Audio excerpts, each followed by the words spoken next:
হাইকোর্টে একজন প্রার্থীর রিটের বিষয়কে কেন্দ্র করে সেই নারী প্রার্থীকে সমাজবিজ্ঞান বিভাগের একজন শিক্ষার্থী ফেসবুক পোস্টের মাধ্যমে গণধর্ষণের হুমকি দিয়েছে বলে আমরা দেখেছি। হুমকিদাতা আলী হোসেনকে যথাযথ প্রক্রিয়া অনুসরণ করে দৃষ্টান্তমূলক শাস্তি দিতে হবে, যেন এ ধরনের ঘটনার পুনরাবৃত্তি না ঘটে। আমরা জানি যে উনি পাবলিকলি অ্যাপোলজি জানিয়েছেন, ক্ষমা প্রার্থনা করেছেন, কিন্তু এটা যথেষ্ট নয়।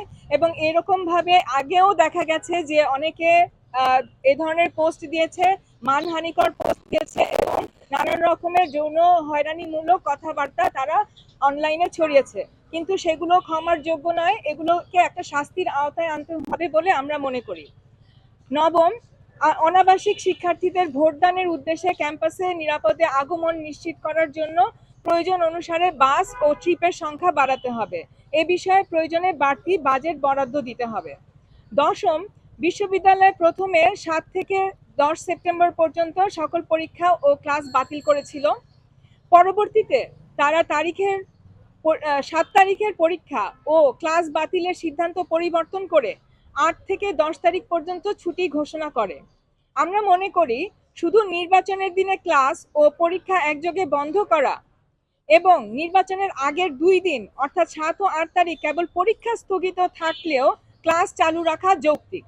অর্থাৎ আমরা 7 তারিখের যে পরীক্ষা সেটা বাতিল হলে আমরা মনে করছি না এখানে কোনো সমস্যা আছে। আমরা মনে করছি 7 তারিখ এবং 8 তারিখ যদি পরীক্ষা ক্লাস বন্ধ থাকে তাহলে সেটা সমস্যাজনক। আমরা এ প্রস্তাব বাস্তবায়নে সংশ্লিষ্ট সকল পক্ষের সহযোগিতা আশা করছি। একাদশ, ঘন ঘন সিদ্ধান্ত পরিবর্তনের কারণে ব্যবস্থাগত অসুবিধা সৃষ্টি হচ্ছে। নির্বাচনের দিন এ ধরনের ঘটনা এড়াতে যে কোনো সিদ্ধান্ত গ্রহণের আগে পর্যবেক্ষক, শিক্ষকবৃন্দ ও শিক্ষার্থীদের সকল পক্ষের প্রতিনিধি, পোলিং এজেন্টদের উপস্থিতিতে আলোচনার মাধ্যমে সিদ্ধান্ত নিতে হবে। দ্বাদশ, আমাদের দাবি হচ্ছে সংবাদ মাধ্যম কর্মী এবং সামাজিক মাধ্যমের সংবাদ সংগ্রাহকদের আচরণবিধি মেনে চলার জন্য ব্যবস্থা নিতে হবে এবং সুস্পষ্ট নির্দেশনা থাকতে হবে যাতে এগুলো নিয়ে কোনো দ্বিধাদ্বন্দ্ব না থাকে।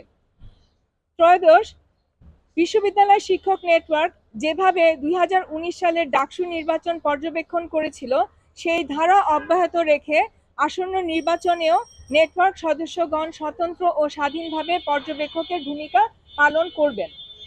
এর সাথে আমরা আরেকটু বিষয় যুক্ত করতে চাই যে আমাদের ঢাকা বিশ্ববিদ্যালয়ে একটি নিপীড়ন বিরোধী সেল রয়েছে।